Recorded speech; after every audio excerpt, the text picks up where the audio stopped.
You made me proud as a player. People always say, well, he's undersized. Like, yeah, I know. I understand it, but I'm not thinking that when I'm in the game. So to all the small power forwards and the short guards out there, you can still get your thing done. Hey, this is not a lot I could say today, believe it or not. This is so awesome. There's so many people here. Because your life isn't just about you. Every player, coach, from Leeds High School, Auburn, 8 years with the 76ers, 4 years in Phoenix, 4 years in Houston. Every coach and player I ever played with gets a little piece of this sculpture. There's some great people here today. My man Ronnie Rabina, him and Scott Rigo and Alan Lumpkin, guys who work behind the scenes when I played for the Sixers. Miss Al Domenico, getting me cursed out because I sprained my ankle. And he told me coach didn't like guys who tape their ankles. Harold Cass, thank you for drafting me, even though I tried like hell not to get drafted by the Sixers. But it was the best thing ever happened to me. Thank you, David. You've been a friend. Billy, you were great for me. I wish I could have kept you longer because a coach is really important and significant. Dave Koski, he asked me to be the godfather of his son. I said, what the hell is that? I said, Dave, we don't have that in the hood. But it's been an honor and a privilege to be a godfather. But there are so many people here. Howard Eskin, unfortunately, is here. My coach, Jimmy Lanham, John Nash, my second mom, Diane, and I forget your name, Denise. Me and Maureen really appreciate this honor. Man, Philadelphia, what an amazing city. What an amazing city. I want to get all my family. What an amazing city. People say, why do you live in Philadelphia? When you come here, you know. It's not easy, Sonny. This is not an easy city, but it's an amazing city to play in. Because if you bust your hump, they're going to give you nothing but love. Now, if you don't bust your hump, you're going to think, Charles Barkley, you suck. You're going to think that's your middle name, my boy Matt. But I just want to say thank you, Bobby, you, Doc, Moses, Maurice, Andrew, Tony, Clement Johnson, Clint Richardson, World B, Gerald. There's one person here who's probably the most important person in my basketball life, Moses Malone. We lived in the same building when I first got to Philadelphia, and I said, Moses, why am I not getting to play? And Moses says, you're fat and you're lazy. I said, I don't understand that. He said, which part? The fat or the lazy part? And this guy, who's one of the best to ever do it, you guys know that. He said, Charles, you can't play basketball at 300 pounds.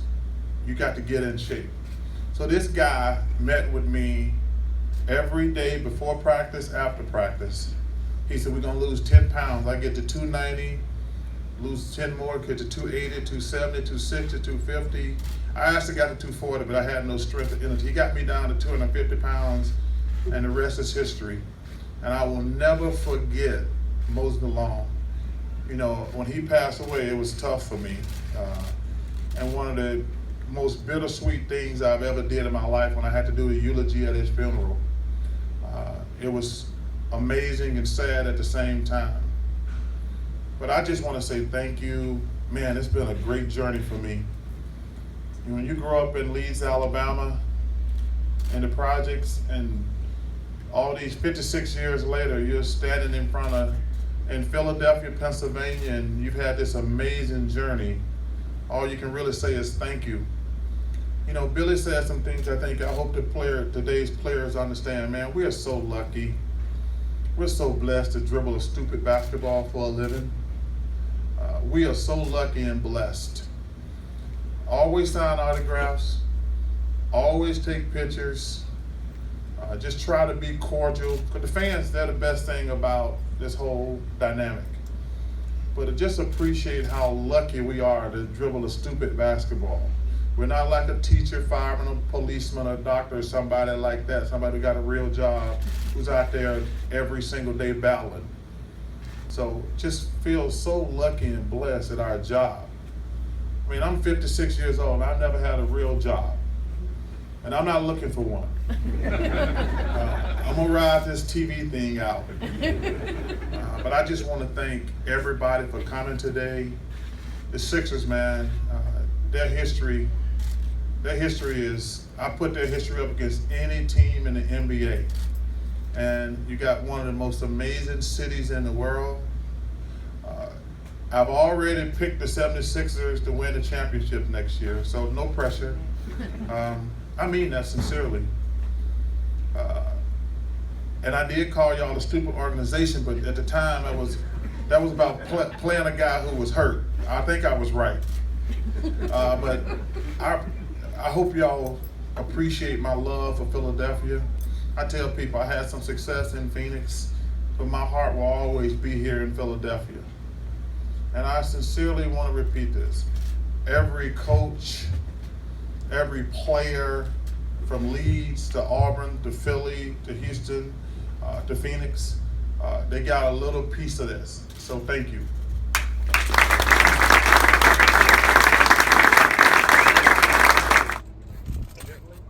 Dave.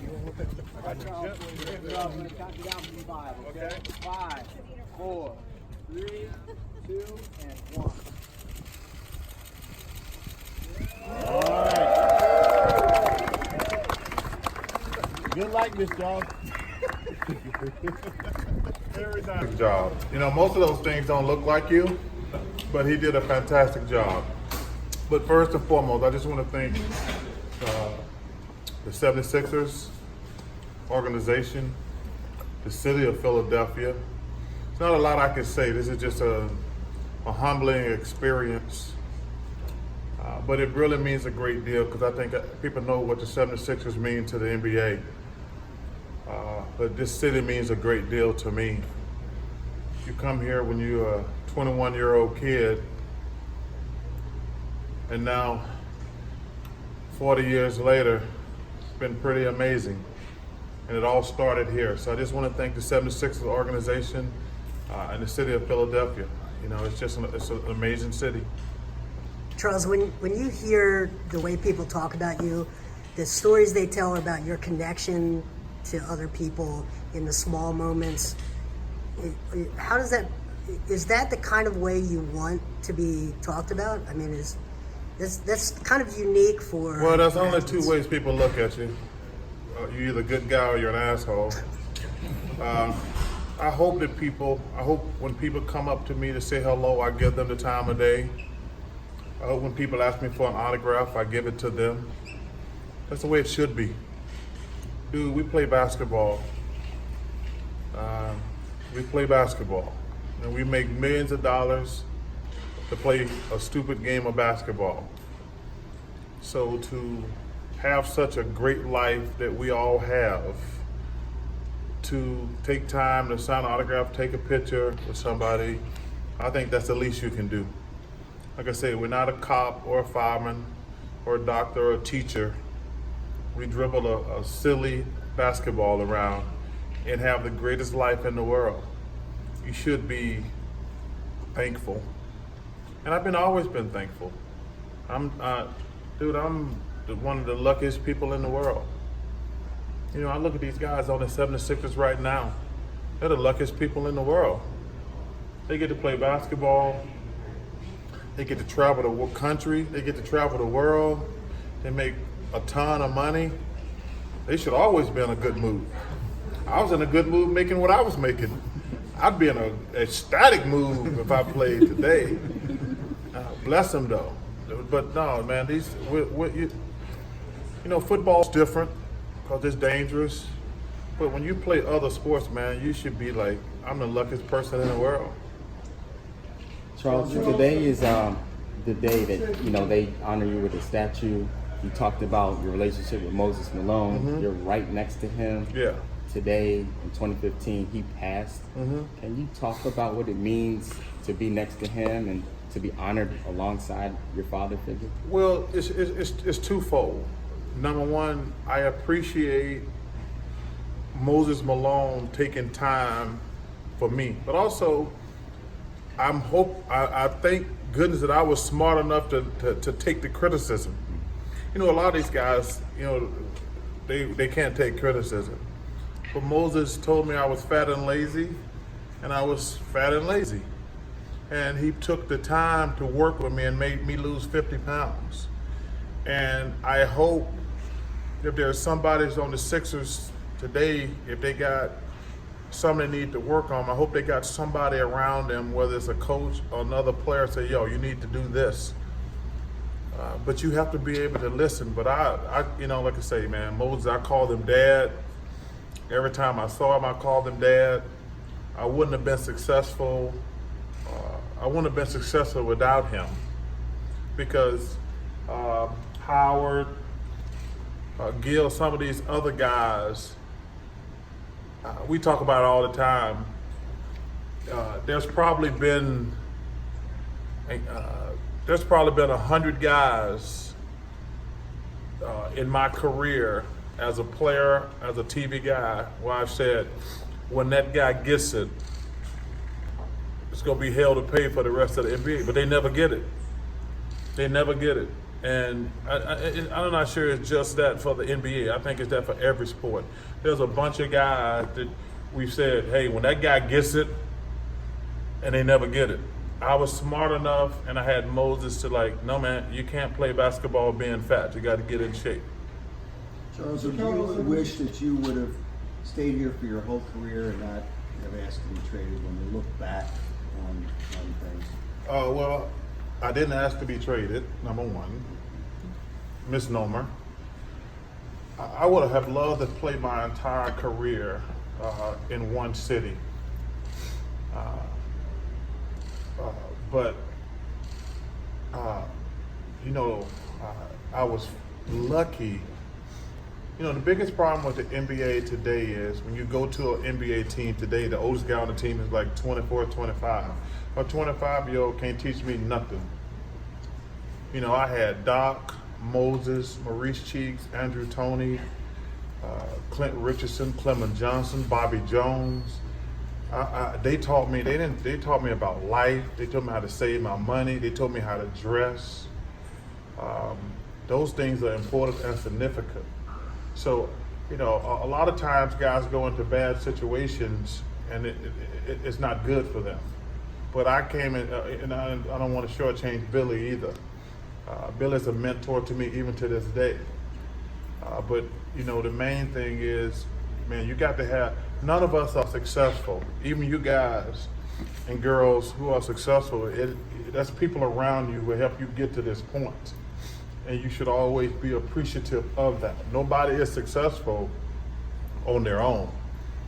Like everybody here who's got a camera behind the camera, there's somebody who mentored you, who worked with you to help you get to the point where you are today. Charles, when the younger generation passes this statue, what do you want them to reflect on, or maybe your legacy be? Well, listen, I was a very good basketball player. You know, when I got to they told me I was too short for college. They told me I was too short for the NBA. That's one of the reasons I really admire Elton Brand. You know, they told us our whole career we were too short. I think we did all right. You know, so when they walk past that, I want them to say, man, that guy right there. Remember they told him he wasn't good enough, and he became one of the best to ever do it. So that's the main thing. I mean, because, you know,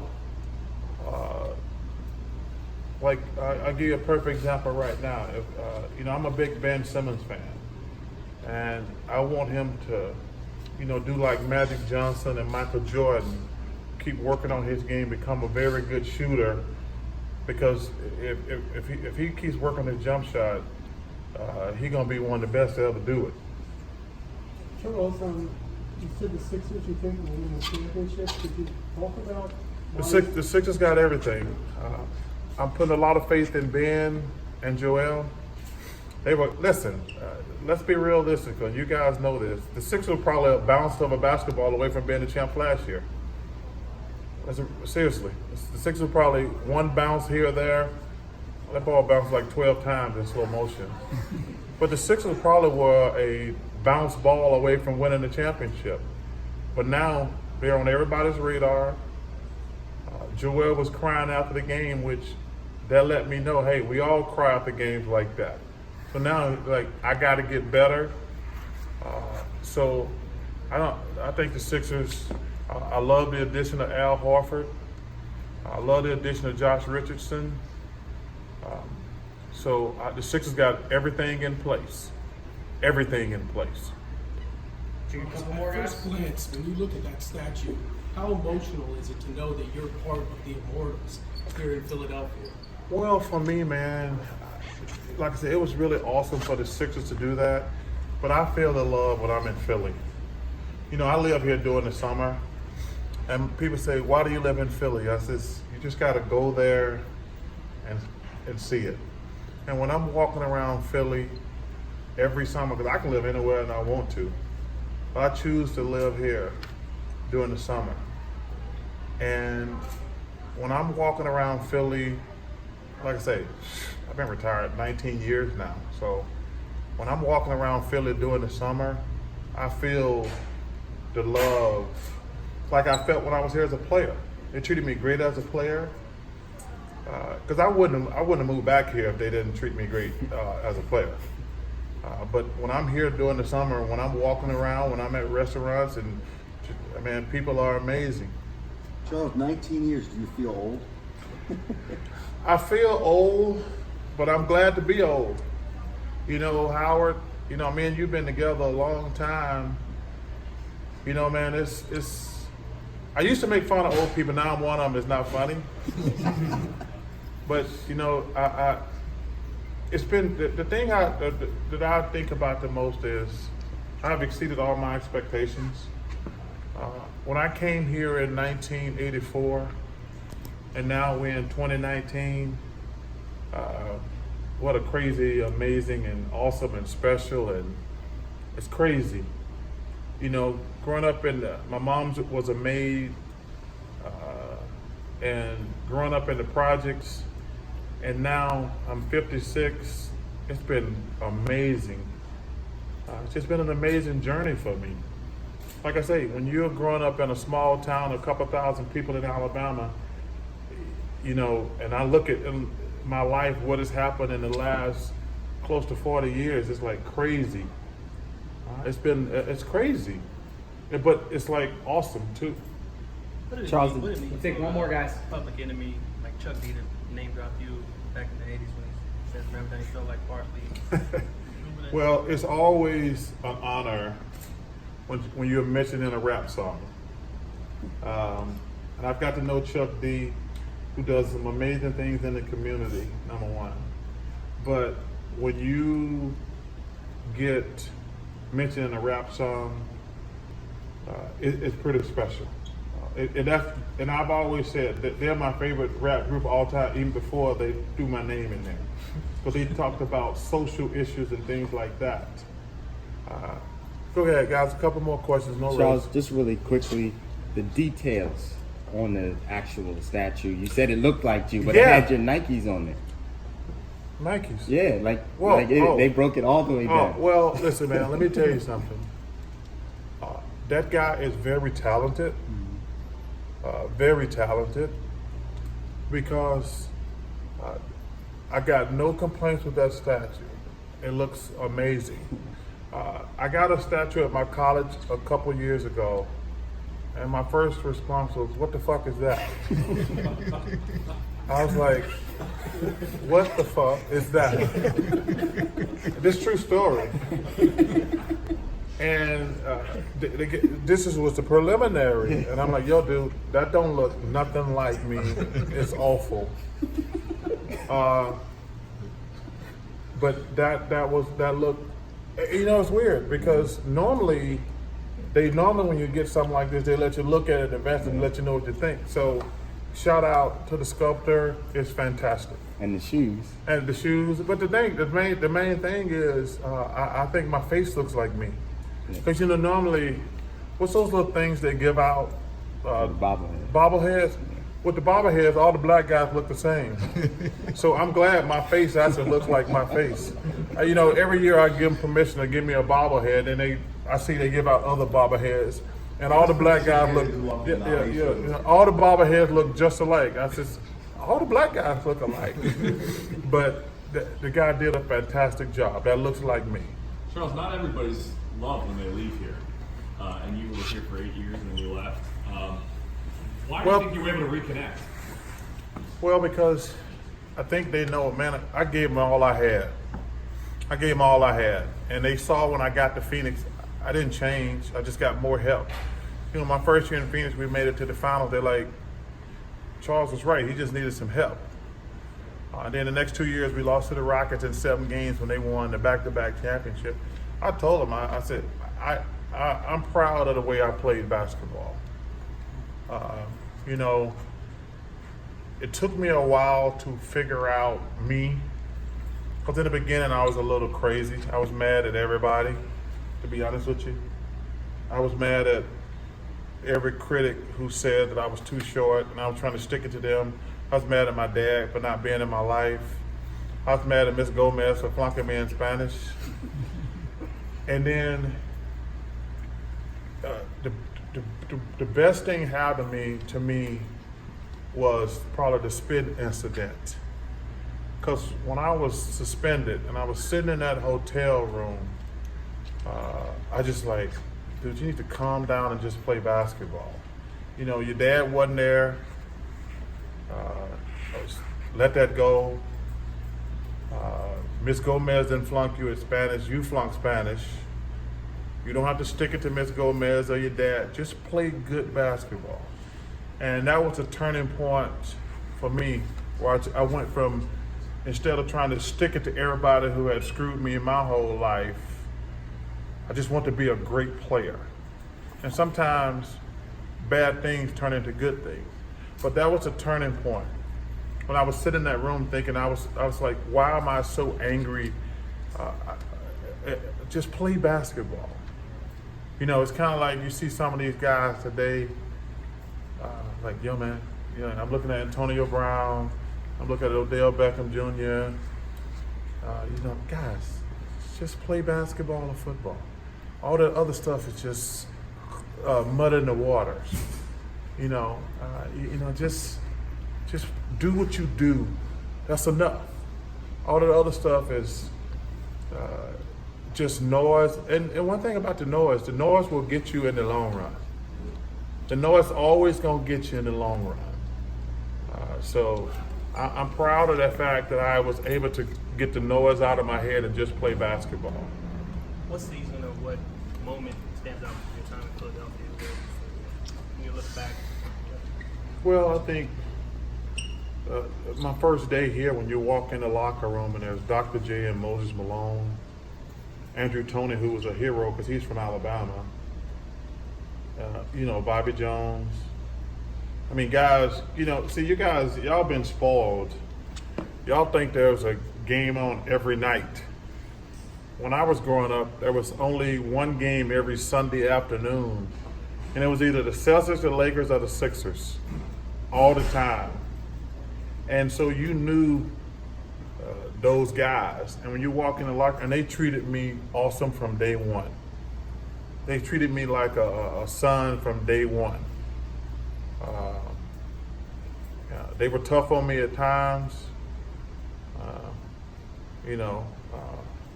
but man, they treated me great.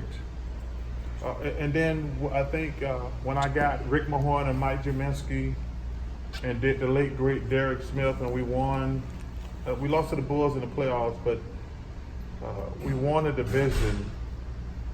And because when you're a great player and you're not winning all the time, man, it's tough. It's tough to go. I mean, it's tough because the one thing about being the man, you get all the credit, but you get all the blame. And I tell my guys today when I talk to them, has nothing to do with being right or wrong. That's just how it is. That's just the way it is. And I don't take it personally. But when you're a star, you're going to get all the credit, you're going to get all the blame. That's just how it is. But you know what? You got to look yourself in the mirror and say, I'm just going to do the best I can, and that's all I can do. Charles, basketball means what to you? Basketball is the most important thing that ever happened to me in my life. You know, if it weren't for basketball, I'm not going to sit here and lie and tell you I was going to be no doctor or lawyer. They probably want you to go to class and stuff for that type of stuff. You know, man, basketball means everything to me. I am a kid from a small town in Alabama. It got me out of that environment. It got me to college. It got me 16 years in the NBA. And now I've been on television for 19 years. It's all because of basketball. I mean, that's why I love when kids play sports. You know, you got all these guys. And like I said, I don't talk about other people's education and things like that, but there's so many people who I know and you guys know, if it weren't for sports, we don't know what they would be doing. And I said, when I said in my speech, man, we're the luckiest people in the world. I mean, we are, and I mean, as I said, if you're lucky enough to play a pro sport, you should be like, I am so lucky to be able to do this for a living. And it's crazy. Like, I'm 56 and I've never had a real job. I mean, and it's all because of basketball. And I'm appreciative of that. So what, for the guys that don't make it all the way to the top, what are the things that they can learn through that striving to make it that can apply to other things? Well, that's a great question. See, that's one of the reasons, I get mad at times because you got all these fools on television talking about paying players and things like that, which the system isn't perfect, but the ability to be able to go to college and get a free education is a really big deal. I got so many friends, I know you guys got friends, and probably some of y'all are in serious debt paying off y'all loans. To be able to go to college for free and dictate your future. Like I say, I wish everybody could play pro sports, but let's be realistic. We know it's like 1% that's gonna play pro sports. But when I get into it with my friends who are on television telling me we gotta pay players, I'm like, first of all, I don't know how you would do it. Because you gotta pay every sport, you gotta pay the women's sports, you pay the football team, you pay the basketball team, and that's no perfect answer for that. But the number one thing about sports, to get back to your point, is the ability to go to college for free, get a degree in anything you want to for free is awesome. And that's the number. When I go speak to kids, I say, hey, I hope you're making the NBA, but they're gonna let you go to college for free? That's a big deal. That's because first of all, one of the great travesties of our country is what they charge these kids to go to school. It's a travesty and a joke. America's the greatest place in the world, but what they're charging these kids to go to school is a travesty. Did you play summer basketball in Philly? Summer? Yes. Oh yeah. Oh man. It was great because we spent all our time at Sonny's. And one thing about Philly, Philly has some of the best basketball in the world. And unfortunately, they don't celebrate like the Big Five. Like, you could go anywhere and you be playing against some serious talent. I mean, we practiced at St. Joe's, but when we went down to Temple or Sonny's League, then you go out to Villanova, we like, whew, this is a handful. But since the Philadelphia, one amazing thing about Philly is you got so many schools in this area. I mean, man, the Big Five back in the day, going to those games were crazy. But the main thing is you got Temple, St. Joe's, Villanova, Penn, LaSalle. It was always plenty of talent around to play. Charles, is there anything you learned from guys guys like Moses or Billy Cunningham while you were here that you still apply to your career today? Well, I think number one, you got to save your money. Got to learn to say no, because they're gonna keep asking for it. You know, that's important to save your money. That's the most important thing in sports, to save your money. But also, you know, they taught me how to treat the fans, which is important. You know, these guys were a lot more mature than these kids y'all bringing to the NBA today. I mean, these kids either coming out of high school or go to college for 1 year and they don't know shit. I mean, think about it. I don't. Nobody wants to be rich and everybody wants to be rich and famous at 19 or 18, but you guys have seen all the train wrecks over the years. It's a lot of stuff to go into this, and it's not easy. I'm not making excuses for them, but this thing is not easy to be rich and famous. Everybody says they want it, but it's not easy at all. What do you want to see out of Joel? You grew up watching the Sixers. You got drafted by the Sixers, played. Now you're in a booth. If you look at all the uniforms, like which one was your favorite? And like, I know your last season. I'd have to look at them. Yeah. You know, these teams change their jerseys so much. I'll get your question in a second. I like throwbacks, but also I want these guys to develop their own identity, come up with new stuff. Say, this is our uniform, like now. But I think a throwback every now and then is a good thing. I do. But I think you need to always like, hey, let's wear this, like from Wilt Chamberlain to Dr. J. I think it's always great to wear a jersey from that era.